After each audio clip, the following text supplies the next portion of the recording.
Depuis les premières barques égyptiennes, la marine à voile a connu de nombreuses évolutions. Mais c'est au début du 19e siècle, alors que son avenir s'assombrit avec l'apparition des premiers vapeurs, que sont lancés les plus magnifiques des voiliers commerciaux, les clippers. Les plus beaux des combats sont les combats désespérés. Et au début du XXe siècle, ces géants des mers disparaissent. Un siècle plus tard, le Royal Clipper, le plus grand voilier jamais construit, renoue le fil de la tradition. Navire de croisière utilisant le meilleur des nouvelles technologies, le Royal Clipper n'en demeure pas moins un authentique voilier. Il est l'héritier de ces 4 mâts qui traversaient les océans dans des conditions parfois dantesques, jetés au milieu des éléments déchaînés, le pont balayé par les déferlantes, les marins suspendus aux vergues, ces grands voiliers à voile carré se battaient comme des hommes. Ils ont écrit quelques-unes des plus belles pages de l'histoire de la marine à voile. New York-San Francisco par le Cap Horn, à l'époque de la ruée vers l'or californien. Les courses de vitesse pour ramener à Londres le thé frais de Chine. Les liaisons transatlantiques enfin, notamment vers les Caraïbes. Vers la fin du 19e siècle, la marine à vapeur est triomphante. Mais pour transporter les matières premières, les pays industriels recherchent les prix les plus avantageux. La force du vent et le courage des marins redonnent alors au clipper une place inespérée. C'est ainsi qu'en 1902 est lancé le plus grand des clippers, le Preußen. Lorsque Michael Kraft, le président de la compagnie, était jeune, c'était son rêve. Il regardait les dessins du Preußen et se disait qu'un jour, il construirait ce bateau. C'était son rêve d'enfant.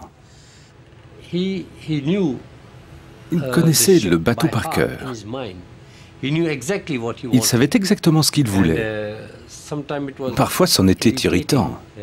Mais le résultat était toujours parfait.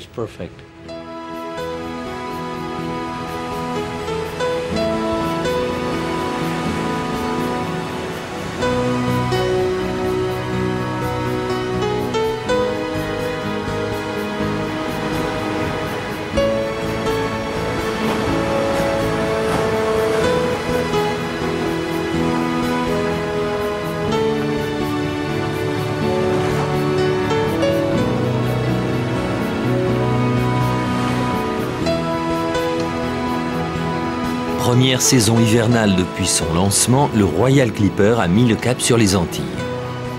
Caravelle de Christophe Colomb, galion des conquistadors, briques des corsaires et des pirates, sans oublier les vaisseaux négriers, pendant 5 siècles, la mer des Caraïbes a été l'objet des rêves les plus fous, comme le théâtre des ambitions les plus féroces. Les Antilles n'accueillent plus aujourd'hui que des bateaux de plaisance et des navires de croisière. Ne sont-elles devenues pour autant qu'un décor de rêve pour touristes en mal d'exotisme? Quelle mémoire gardent-elles de ces 5 siècles d'histoire tourmentée et quel héritage maritime ont-elles réussi à préserver? Pour tenter de le découvrir, le Royal Clipper va nous conduire d'île en île, point de départ de cette navigation dans la mer Caraïbe, Fort-de-France, en Martinique.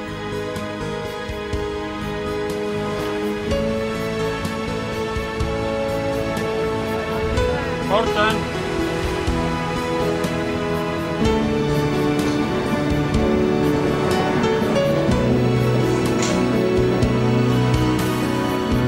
Here's the headline.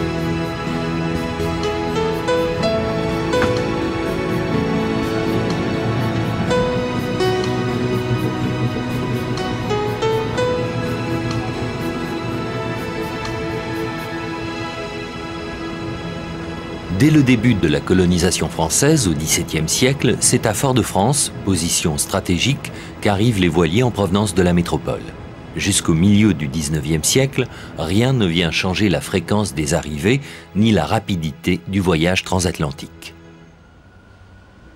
Au milieu du XIXe siècle, vous avez déjà 2 types de bateaux. Il y a les bateaux traditionnels. Ce sont les grands voiliers qui transportent à la fois marchandises et passagers, qui font la ligne en 1 mois et demi. Et on a à côté les paquebots anglais qui ont commencé à toucher la ligne des Antilles dans les années 40. Ils sont seuls, c'est ce qu'on appelle ici le paquet. qui arrive tous les 16 jours ou 17 jours à peu près. Et pour pouvoir avoir des liaisons françaises directes, Napoléon III va pousser les frères Pereire à fonder ce qui va devenir la Compagnie Générale Transatlantique. Et en 1864, le premier bateau construit spécialement d'ailleurs pour la ligne, qui est un paquebot, mais qui transporte quand même un peu de marchandises, un paquebot mixte qui a encore 3 mailles des voiles, mais qui est relativement rapide, c'est la Louisiane. Et puis, pour le reste, pour la navigation antillaise en quelque sorte, eh bien, il y a un nom commun, c'est la goélette. Vous avez différents types de goélettes, mais aussi bien de 2 mâts, 4 mâts ou 5 mâts, c'est une goélette. Tandis que les anglophones vont dire un schooner.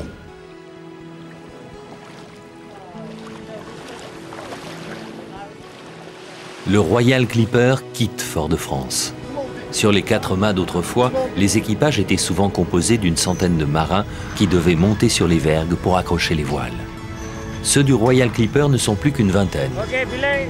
Un grand nombre de winches, ces treuils servant à enrouler ou dérouler les voiles, sont mécanisés, permettant de manœuvrer jusqu'à 26 voiles simultanément. Mais en cas de problème, ils n'hésitent pas comme les anciens à grimper en haut des mâts. Ce sont des hommes d'expérience venant pour la plupart de Russie, où la tradition de la marine à voile est perpétrée dans les écoles navales. Ces 42 voiles gonflées par le vent, le Royal Clipper met le cap sur la Barbade.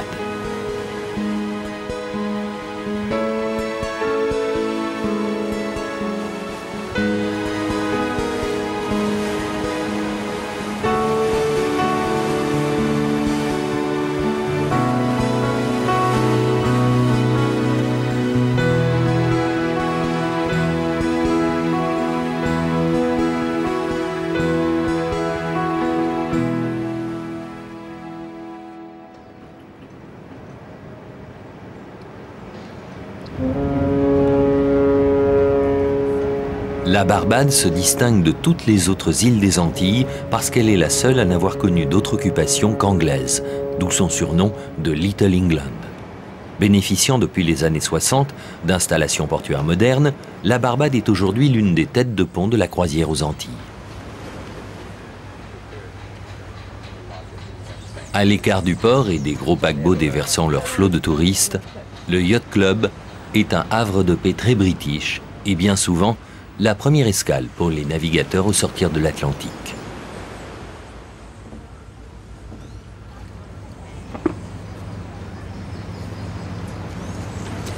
On est arrivé il y a 2 jours, en fait avant-hier soir. Et donc on vient de Mindelo du Cap-Vert. C'est à peu près à 2000 milles d'ici. Et donc on a choisi la Barbade pour atterrir, pour ses facilités, avant de faire une navigation vers Tobago, Grenade, etc. On est parti en famille avec mon épouse et mes 3 enfants. Et donc après une étape au Cap-Vert où il y a peu d'eau, il y a une grosse lessive à faire. Voilà. Le temps passe vite en mer. On a mis 13 jours pour venir ici et on ne s'est pas ennuyé.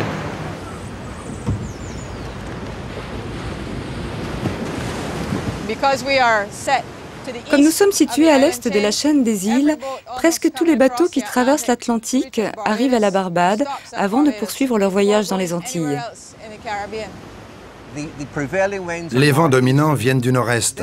C'est pourquoi les bateaux, comme les oiseaux, dit-on, partent vers le sud, puis continuent le long de la chaîne des îles, remontent par la côte est et se servent des vents de l'ouest pour retourner en Europe.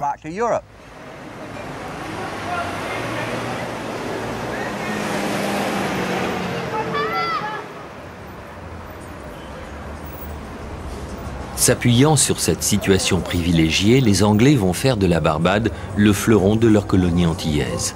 Capitale mondiale du sucre, Bridgetown est au XVIIe siècle presque aussi importante que Londres ou Boston.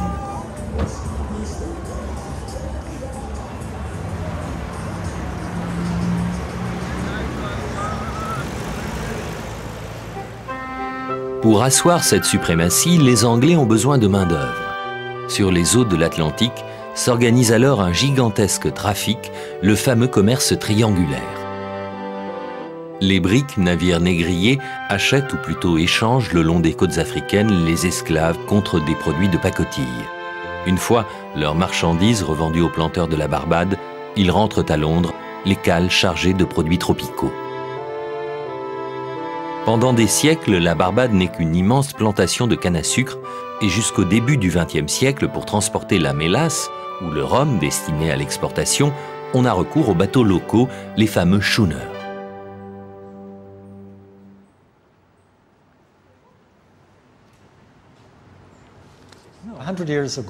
Il y a une centaine d'années, c'était le moyen de transport pour les gens qui venaient du nord de l'île, d'une petite ville appelée Spitestone jusqu'à la capitale, Bridgetown. Ce navire transportait 30 ou 40 passagers par jour, ainsi que des marchandises comme du sucre. C'était comme la préfiguration d'une sorte de taxi sur l'eau. Vous voyez ici un des capitaines. Pour effectuer ce trajet d'environ 18 km, il fallait 1 ou 2 heures.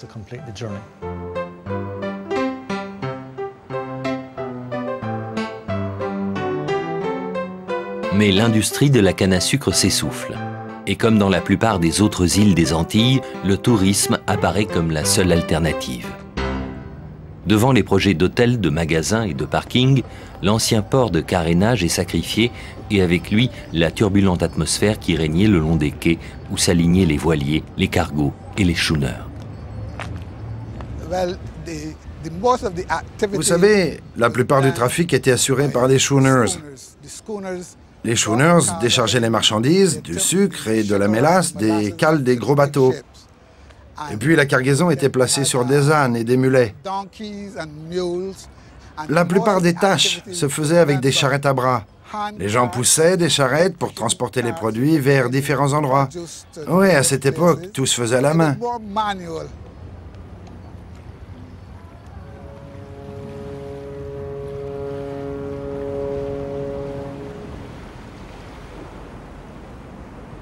L'escale à la Barbade s'achève.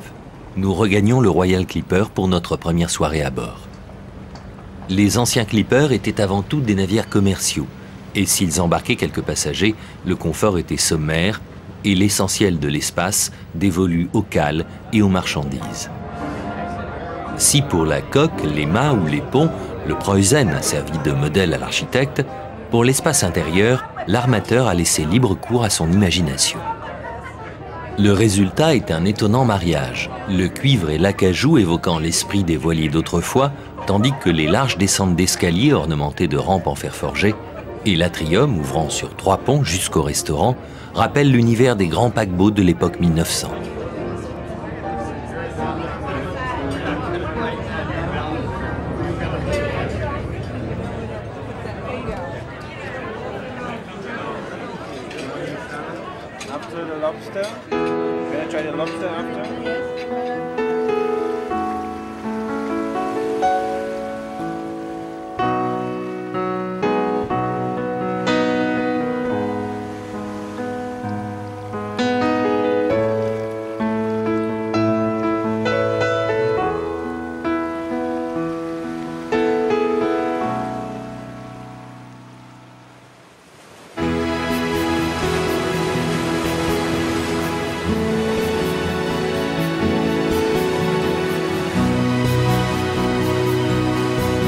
Après une nuit de navigation et 140 milles nautiques, soit environ 250 km, nous approchons de l'île de Grenade.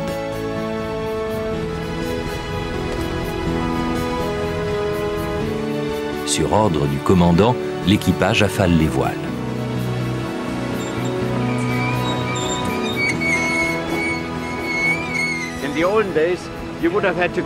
Autrefois, c'était différent. Il fallait louvoyer parce qu'on ne pouvait pas naviguer face au vent. On tirait des bords tout le temps. Il fallait peut-être une journée entière pour parcourir ce qui demande 1 heure aujourd'hui. Maintenant, c'est plus simple. On approche simplement de l'endroit, on tient la bonne vitesse, et pour moi, tout naturellement, après des années et des années d'expérience, je sais si tout va bien. Je suis en harmonie avec le bateau. Mon esprit est concentré à 80% sur le navire et les 20% restants me permettent de répondre à vos questions.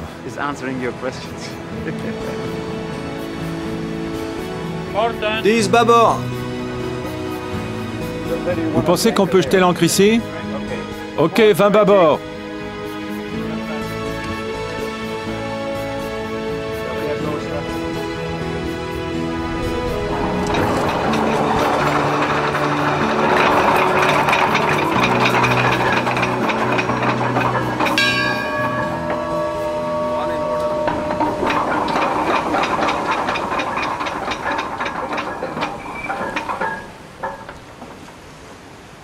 Nous sommes à l'ancre devant Saint-Georges, la capitale de Grenade.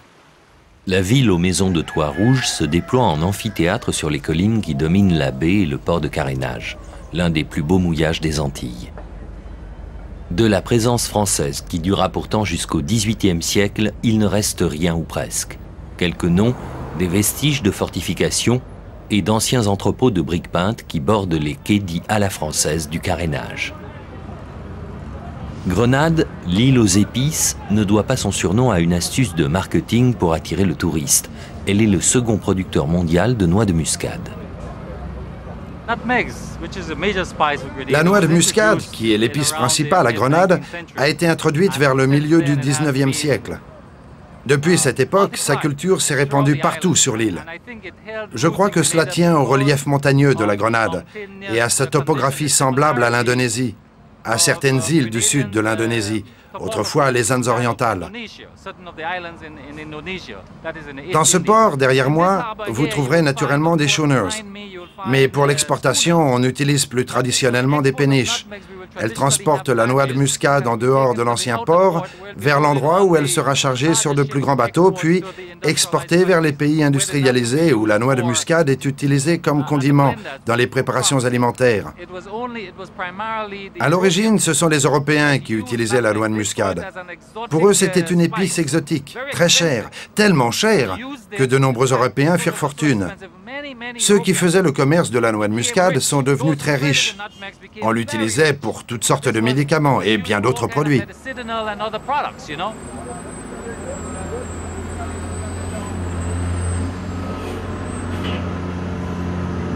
Dans le port en eau profonde, les cargos viennent du monde entier pour charger la précieuse marchandise.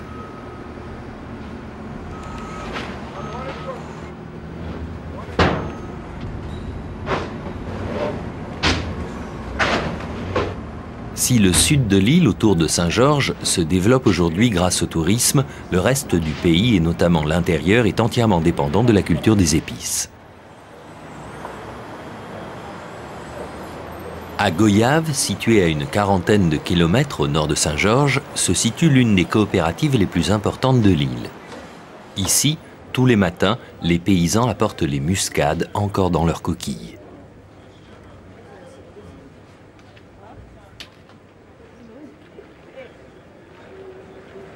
Là, dans une demi-pénombre, la précieuse épice est triée, puis stockée sur de longues étagères en attendant d'être traitée.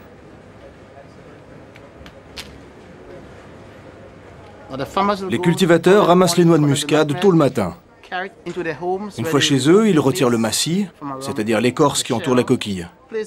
Ils font sécher le macis au soleil pendant quelques heures pour en extraire l'humidité. Après cela, les noix de muscade arrivent dans cette usine. À l'arrivée, nous devons absolument les examiner pour nous assurer de la bonne qualité des produits apportés par les cultivateurs. Disposées sur les étagères en fonction de leur date d'arrivée, les noix de muscade retournées quotidiennement vont ainsi continuer à sécher pendant plusieurs semaines avant d'être mises en sac puis stockées dans les étages de l'usine.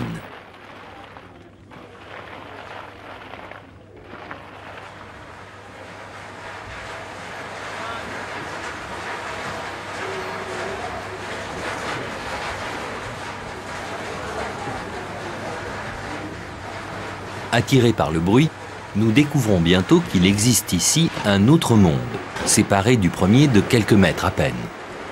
Une sorte de termitière dont la vision en coupe montre les maîtres du dessus nourrissant en permanence les fourmis laborieuses du monde du dessous.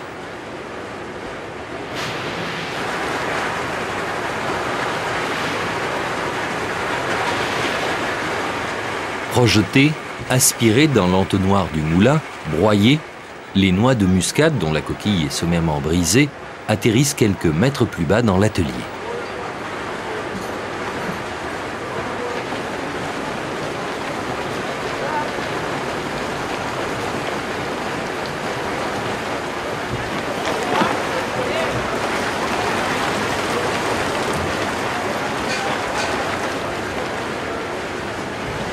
Sans jamais s'arrêter, avec dextérité, rapidité, les ouvrières opèrent le tri, séparant les noix des coquilles.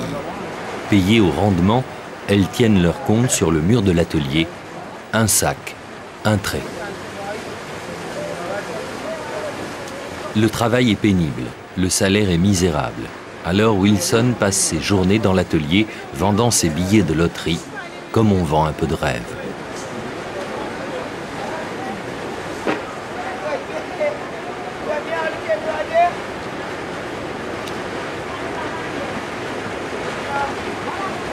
Au bout de la chaîne, le test de l'eau permet de déterminer la qualité des noix de muscade. Les plus légères, celles qui flottent, sont destinées à l'industrie pharmaceutique. Les plus denses, qui restent au fond, sont vendues comme épices.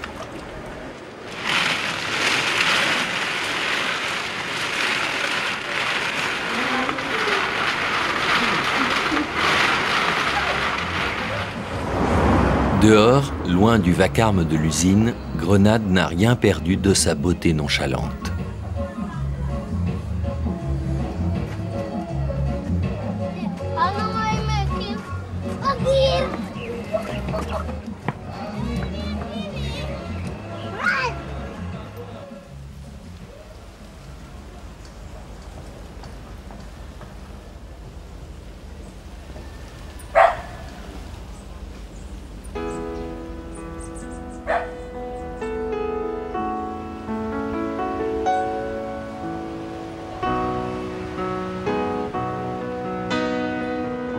Quittant Grenade, le point le plus méridional de la croisière, nous mettons le cap vers Saint-Vincent, situé 60 000 plus au nord, environ 110 km.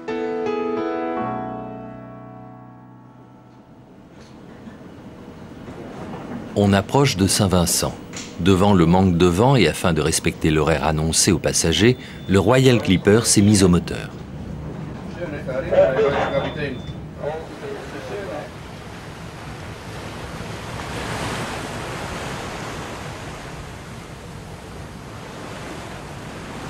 Oleg, le responsable des voiles, en profite pour effectuer quelques contrôles sur l'un des mâts.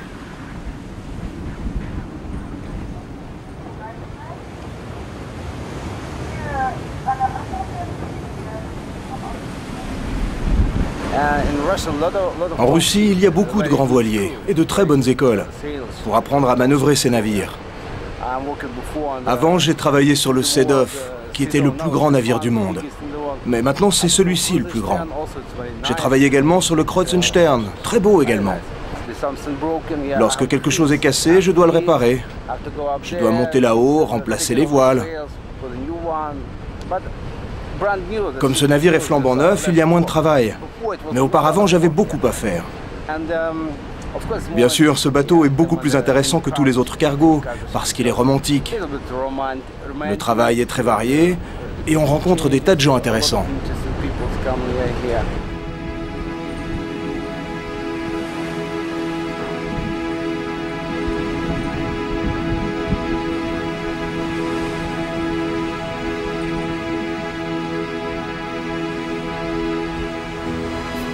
Le Royal Clipper a jeté l'ancre à Indian Bay, une petite anse située à quelques kilomètres à peine de Kingston, la capitale de Saint-Vincent.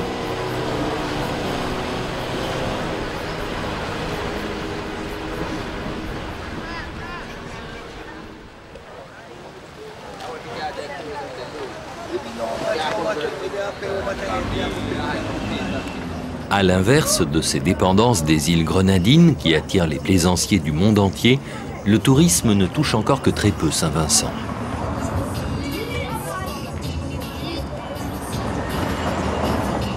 Au centre-ville, dans les rues qui longent le port et conduisent au marché, rien ne semble être fait pour attirer et séduire le touriste de passage. Une sorte d'exception dans le paysage antillais. Alors, faute d'engranger la manne touristique, l'économie de l'île repose essentiellement sur l'agriculture et la pêche.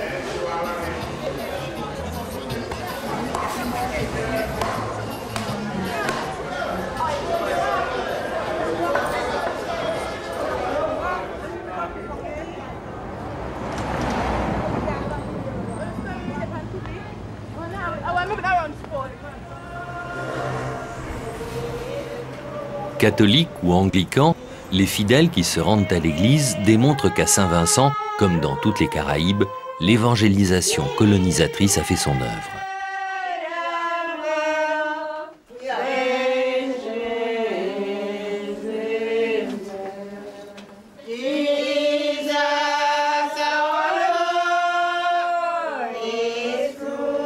De toutes les Antilles, c'est pourtant ici qu'elle fut le plus contestée. Jusqu'au milieu du XVIIIe siècle, Saint-Vincent demeure une terre amérindienne. Plus surprenant encore, un grand nombre de marrons, c'est-à-dire d'esclaves évadés, y trouvent refuge, comme ces rescapés du naufrage d'un bateau négrier en 1695, en route vers l'île toute proche de Bequet. Recueillis par les Indiens Caraïbes, ils vont donner naissance à une nouvelle race appelée Black Caribs ou Garifuna. Ils vont combattre les Anglais jusqu'en 1763 avant d'être capturés et déportés dans l'île hondurienne de Roatan.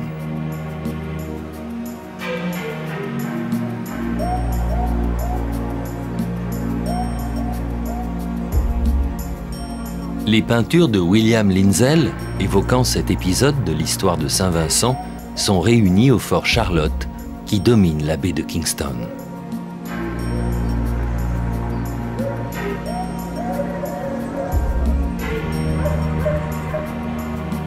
À côté de l'histoire avérée de la naissance des Garifuna, en existe une autre, relevant davantage de la tradition orale.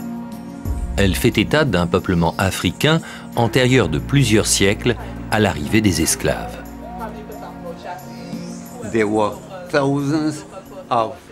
Des milliers de Noirs ont traversé l'Atlantique au début du XIVe siècle.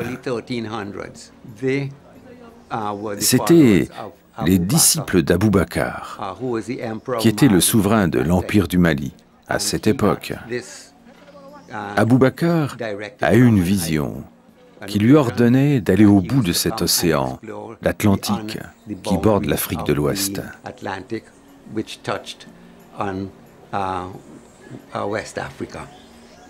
Il y a plusieurs versions, mais celle à laquelle je souscris veut qu'il ait envoyé plus de 200 bateaux, transportant des familles, des femmes et des enfants, pour explorer l'autre côté de l'Atlantique. Un seul bateau fit demi-tour, parce qu'il rencontra un très fort courant et que ses passagers prirent peur. Comme aucun bateau ne revenait, Abou Bakr, pensant qu'il trahissait la promesse qu'il avait faite à son Dieu, organisa une nouvelle expédition qui arriva dans cette partie du monde en 1311. Quittant Saint-Vincent, nous mettons le cap au nord en direction de Sainte-Lucie. L'aventure maritime est remplie d'exploits, mais jusqu'à leur authentification, beaucoup ne restent que des légendes, des histoires de marins ou bien des contes comme celui de Simbad dans Les Mille et Une Nuits. Pourtant, Leif le Viking, fils d'Éric le Rouge, a bel et bien touché Terre-Neuve en 992. Alors, qui sait si Abou Bakr n'a pas réellement atteint les Antilles 2 siècles avant Christophe Colomb?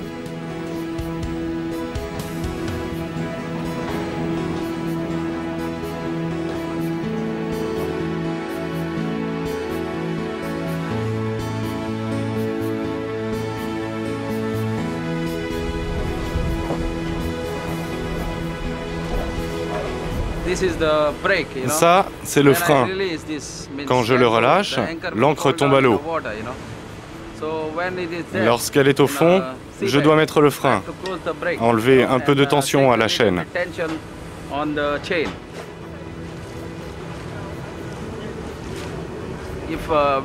Si le vent est très fort et que la mer est très agitée, alors on utilise 2 ancres.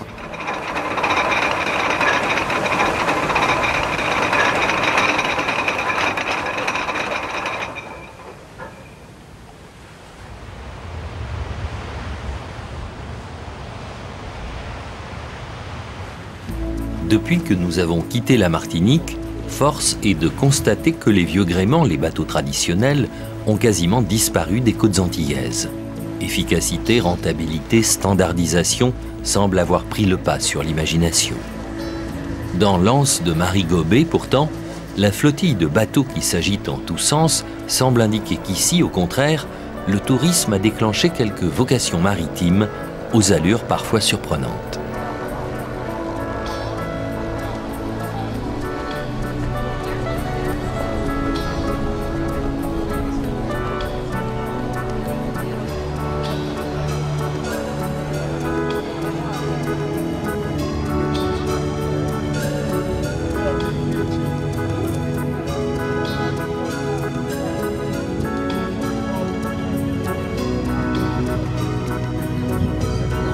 Le sculpteur de noix de coco séchées ne fait lui que de l'artisanat à bon compte, la matière première étant abondante et gratuite. C'est les coco séchés, là. C'est mon seul travail. C'est suffisant pour vivre? Oui. Quand les touristes arrivent avec les bateaux de croisière, c'est là que je fais mon argent, que je gagne ma vie.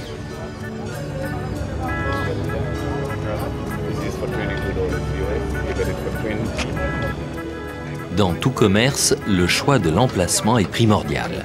Aussi, notre ami sculpteur a-t-il choisi de s'installer près du ponton d'embarquement du ferry de Marigobé.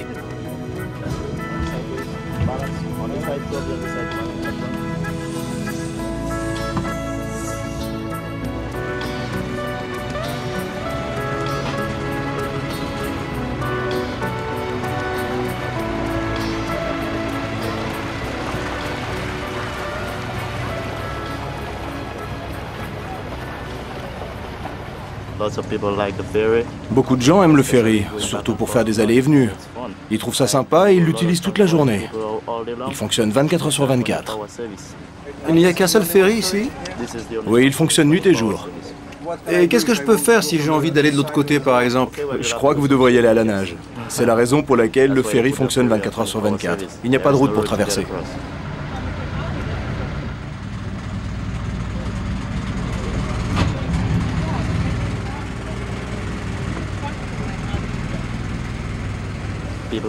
Nos clients viennent des bateaux de croisière et c'est avec eux que l'on travaille le plus. Parfois, on fait traverser jusqu'à 400 passagers et ce ferry ne peut en transporter plus de 30 par voyage. C'est une bonne affaire. À $1 la traversée de 30 secondes, l'affaire en effet n'est pas mauvaise.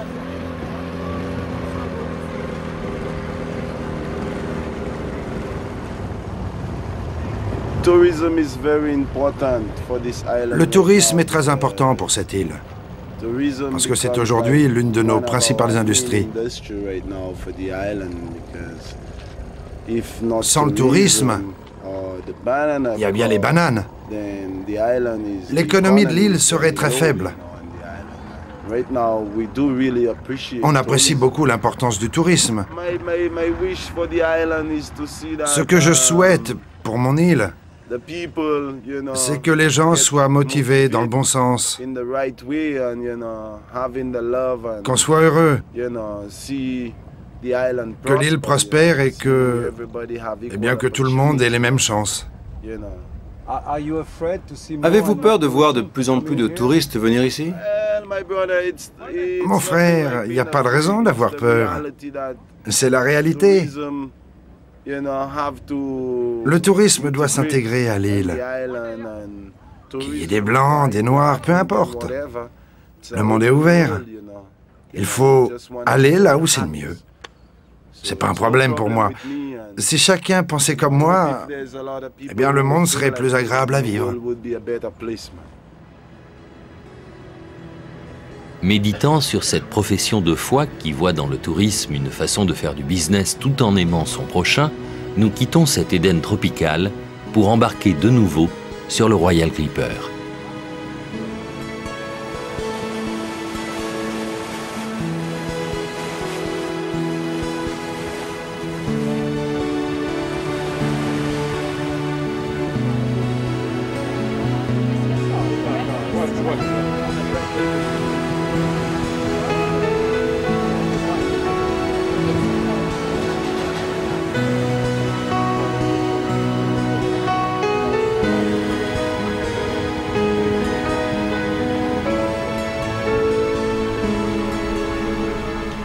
L'éclatement des îles de l'arc antillais en une myriade de petits États indépendants rend difficile la communication entre les îles. En dehors de la plaisance et de la croisière réservée aux touristes, il existe cependant quelques rares bateaux qui assurent le transport des passagers.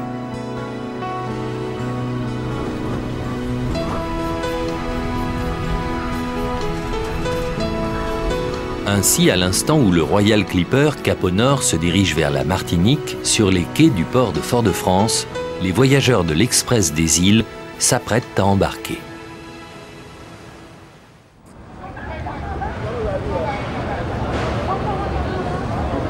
Le bateau, l'Express des îles, donc relie au départ de la Martinique, au sud, Sainte-Lucie, 5 jours par semaine, au nord, la Dominique, aussi 5 jours par semaine, et Pointe-à-Pitre tous les jours, systématiquement tous les jours, du 1er janvier au 31 décembre, il y a une liaison entre Fort-de-France et Pointe-à-Pitre.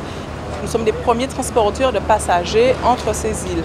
Maintenant, il pouvait y avoir sans doute au départ du sud de l'île de la Martinique, des bateaux qui allaient à Sainte-Lucie, au départ du nord, donc de Grand-Rivière, des bateaux qui allaient à la Dominique, mais c'était dans des cas exceptionnels. La clientèle qui emprunte l'Express des îles est principalement locale, à 70%, et surtout la clientèle de famille, notamment à l'époque des vacances. Principalement, ils choisissent ce type de transport pour le coût qui est quand même nettement, qui est 50% environ moins cher que le coût que serait un voyage par avion, par exemple. Non seulement il y a l'avantage du coût dont je vous parlais, mais il y a aussi une convivialité qui est certaine et qu'on ne retrouve pas dans un autre mode de transport.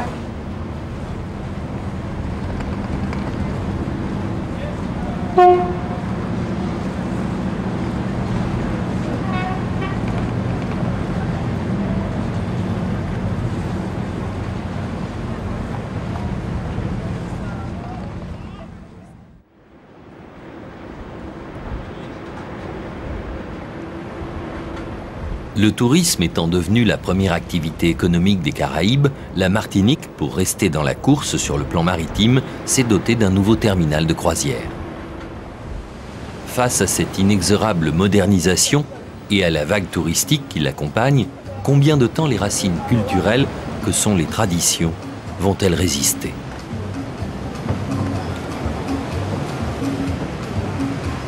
Au village du Diamant, dans le sud de la Martinique, la course de gommiers traditionnelle est l'un des moments forts de la fête annuelle.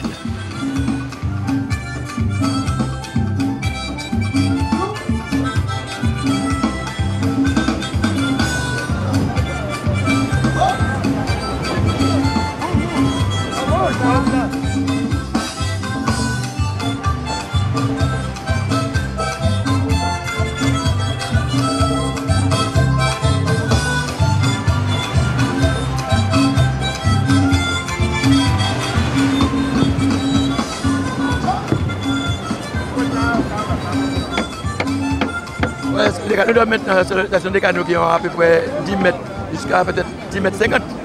Quand j'ai commencé, les canaux avec 7 mètres 10.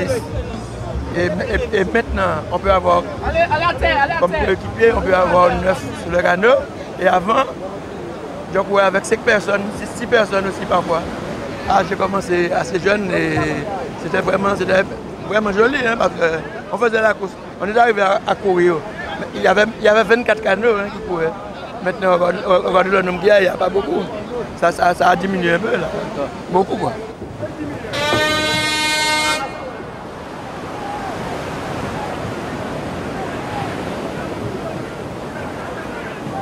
La plage est réputée pour la puissance du ressac.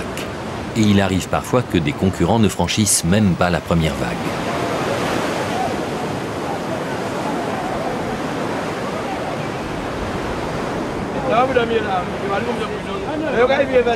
Vestige de la culture caraïbe, les gommiers sont hérités des canots utilisés par les Amérindiens pour venir d'Amazonie jusqu'aux Antilles. À l'origine, ils étaient creusés à la hache dans un tronc de gommier, l'arbre qui leur a donné leur nom. La course est longue, les concurrents devant effectuer un parcours triangulaire autour de 3 bouées, les supporters ont le temps de débattre des chances de leurs favoris.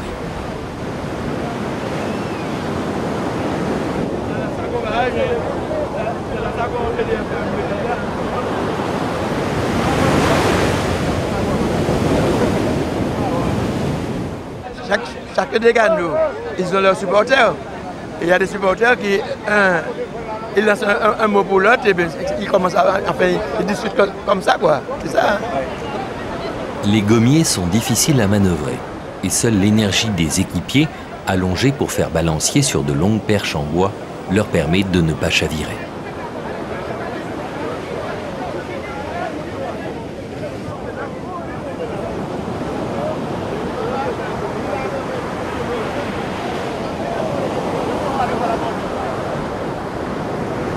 Autrefois bateau de pêche, le gommier ne sert plus aujourd'hui qu'aux courses traditionnelles.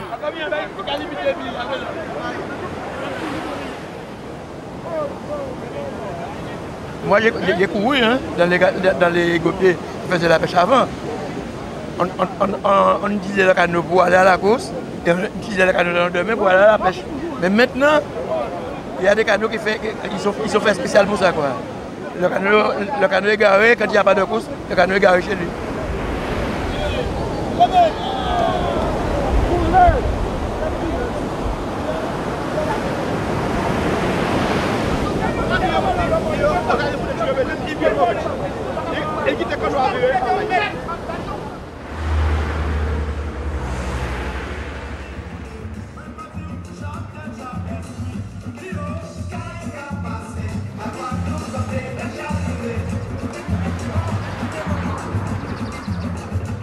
Bellefontaine est l'un des nombreux villages de pêcheurs de la côte caraïbe qui s'étire entre Fort-de-France et Saint-Pierre, l'ancienne capitale. Autrefois, tout le long de ce rivage protégé des fureurs de la mer, se pratiquait une pêche aujourd'hui en voie de disparition, la pêche à la Seine. À Bellefontaine, quelques habitants se sont regroupés en association pour perpétrer l'un des derniers rituels insulaires.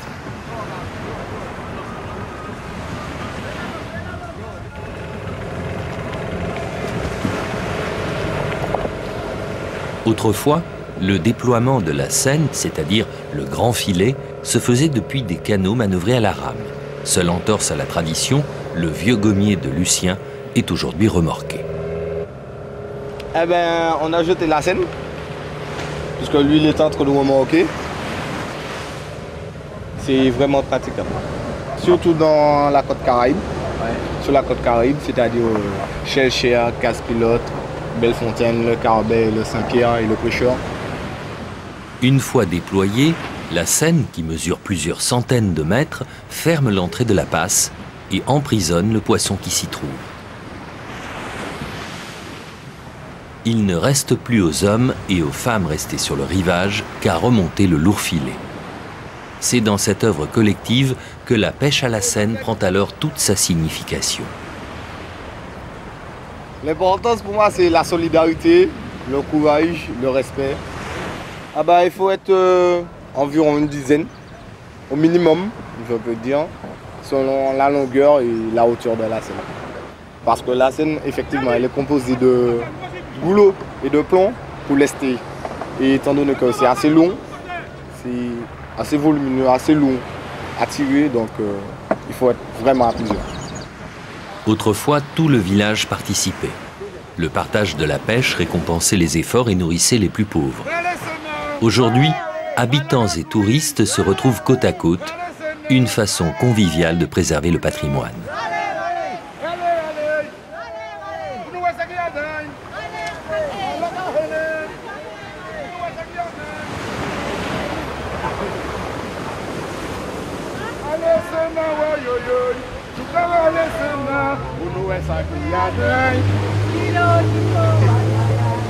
Au départ, il faut qu'on soit solidaire. Si on n'est pas solidaire, on ne peut pas faire la pêche.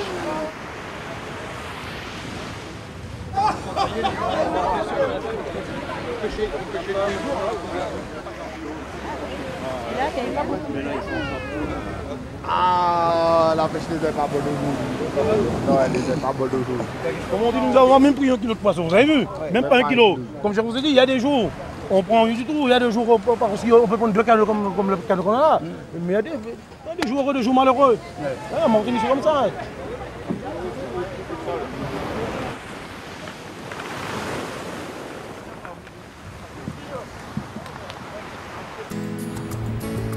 Près de Saint-Pierre, l'ancienne capitale de la Martinique, détruite en 1902 par l'éruption de la montagne Pelée, se trouve un autre village de pêcheurs, le Carbet.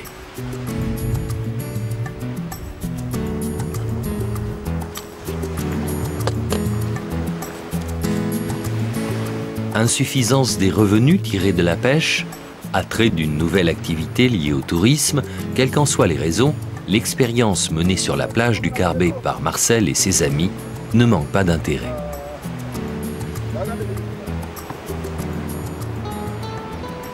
La cabane des pêcheurs, ça date de 5 ans. Il y a 5 ans, il y a quelques touristes qui passaient par-ci, par-là. Et un jour, ils m'ont demandé, dites, où peut-on manger du poisson frais? Et je sortais de la pêche. Et je leur ai dit, si vous voulez attendre 2 minutes, je vous cuis le poisson pêché. L'esprit de la cabane du pêcheur, c'était un moyen déjà d'écouler mon poisson, de vendre mon poisson et celui des autres pêcheurs. C'est une image vraie de la Martinique, des gens, du pays, l'accueil et tout. C'est un petit peu cette image que nous développons à la cabane du pêcheur. C'est comme vous avez vu ce matin, les pêcheurs ils arrivent en face de la cabane. Le poisson est pris, il est coupé, il est transformé parce que dans le resto de la cabane des pêcheurs, c'est du poisson de la pêche du jour, poisson frais de la pêche du jour, est coupé, et macéré et mangé dans la journée.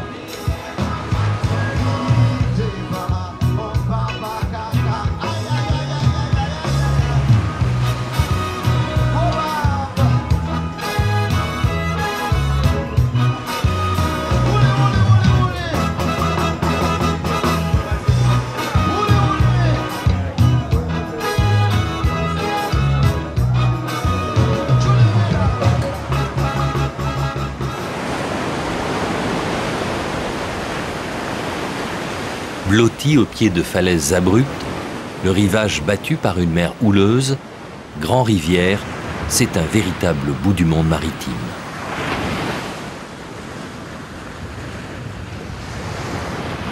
À cause de cet environnement hostile, les pêcheurs de Grand-Rivière sont reconnus comme les plus courageux de Martinique.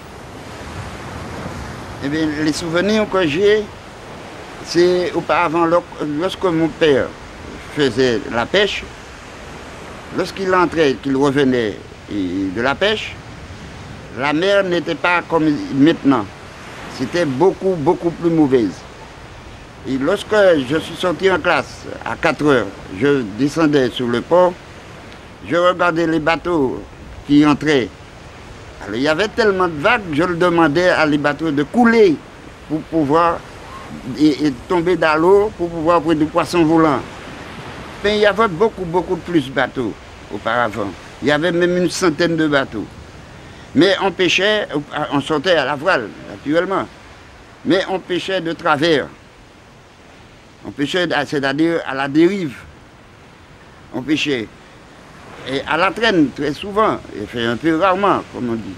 À cette époque-là, il y avait des gommiers. Des gommiers qui revenaient de la Dominique, de Sainte-Lucie. Parfois, on allait acheter des gommiers à la Dominique, ou bien il y avait des Anglais qui venaient vendre des gommiers, on l'achète dans leur main. C'était un bon bateau, le gommier? Eh bien oui, c'était un bon bateau. Parce que ce n'était pas fait avec des planches, c'était fait avec des bois fouillés, des gommiers fouillés.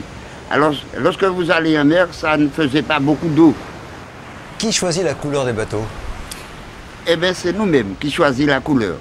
Par exemple, si cette année, j'ai fait le bateau, il y a bleu et rose. Et puis j'ai fait toute l'année, on n'a rien pris avec la couleur. Alors on retire la couleur, on met une autre couleur. On cherche la chance du bateau.